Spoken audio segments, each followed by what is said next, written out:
So the idea is to slowly roll this over. Well,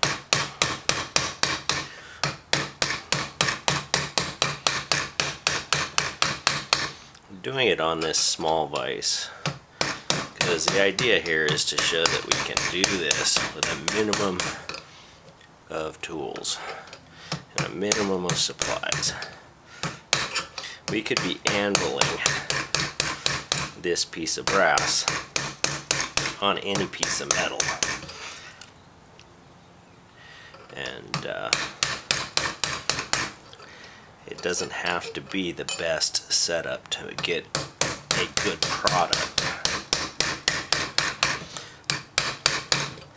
The final product, as you can see, it's already beveling over quite well. Hopefully that's starting to show on the camera, but I'm already starting to get a nice round, and when I take it and put it to the sword hilt, it's already snugged up and it's going to get snugger, and what's going to happen is we'll roll these sides more than this end, and eventually this will work as a capping piece for the grip, and it should be a rather effective capping piece for the grip. It should work out pretty well. So what we're doing here at the exhaust of the vehicle is we're going to heat up this PVC. It doesn't take a lot to heat it up.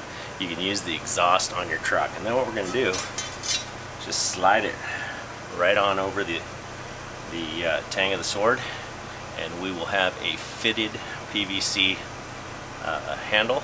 And then what we'll do is we'll interlace 550 cord braiding it and get the nice look that we want to have.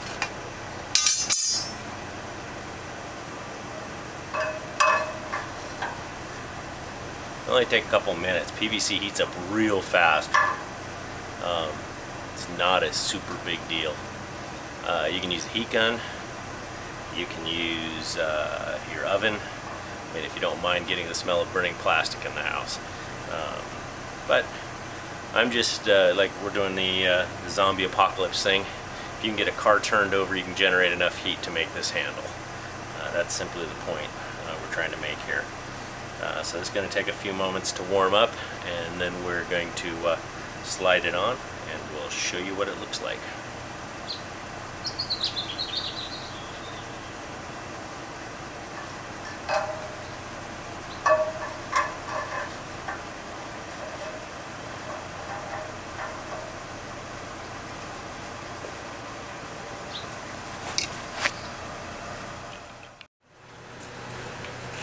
So in a second, what we're going to do is we're going to pull out the PVC pipe that's been in the exhaust now for about 5 minutes, and we're going to slide it right on this sword, and we're going to have the makings of a grip. So this has been heating on the tailpipe of the truck. Now it's going to take probably a couple of tries to get it shoved all the way through.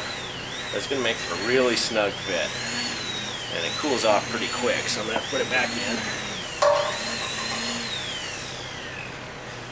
But as you can see, it may take a shove or two to get it on because the cold metal is going to cure the plastic faster than you're ready for it to do it. So it's going to take 1 or 2 runs at it, okay? It's not going to go on the first time.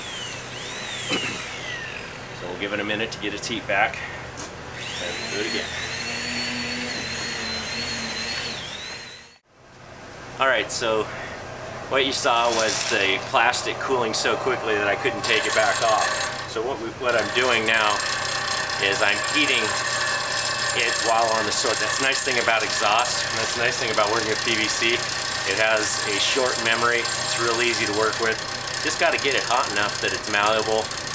It doesn't have to be real hot. You don't need a flame. You don't need a real hot surface. I mean, anything just a little bit stronger than a hairdryer should do it.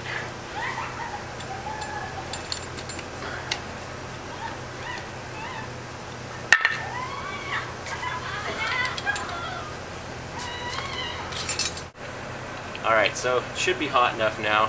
I'm going to set the handle.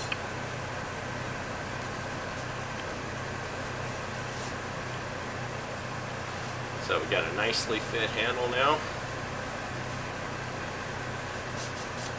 As you can see, you slide it on and off, and that's what you want.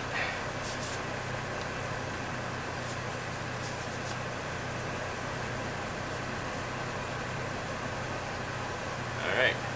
Zombie Apocalypse Sword. This is the final steps in the katana making process.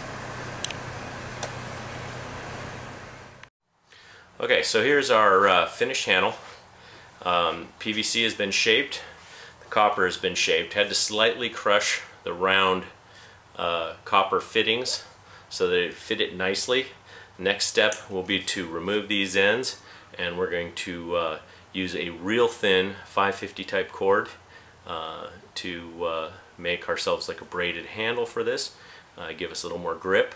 But the PVC is nice. It's real nice to grip. It's a little bit spongy. It'll absorb some impact, and it fits very tightly on the sword. You have to put it on with a mallet. It does not go on easy. So this will make a great fixed handle.